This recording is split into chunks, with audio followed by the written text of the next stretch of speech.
Kumustahin naman natin ang preparasyon ng Philippine Karate Team. Handa nang sumabak ang 19-man lineup ng Karate Pilipinas para sa magaganap na 33rd Southeast Asian Games ngayong Disyembre sa Thailand. Para sa detalye, narito ang report ni Paulo Salamati.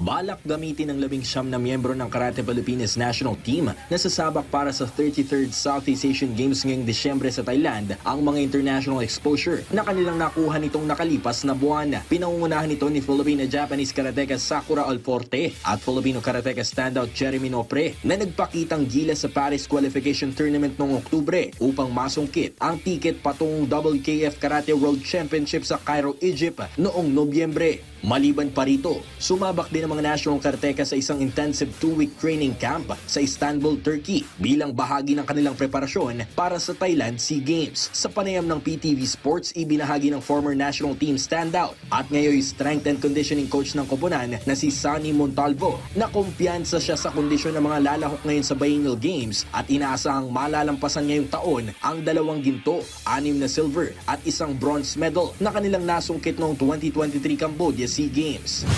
I think we're confident about syempre hindi kasi tayo pwedeng ano pa rin yan, it's a sport. So in terms of readiness, we're ready. We're more ready than the last time. So yun lang, mas positive yung outlook namin this time. Proud ding ibinahagi ni Montalvo na ito ang unang edisyon ng SEA Games na makapag-ensayo sila sa buong taon nang walang foreign coach. Ito yung medyo mas pulido in terms of nagkaroon kami ng foundation to prepare.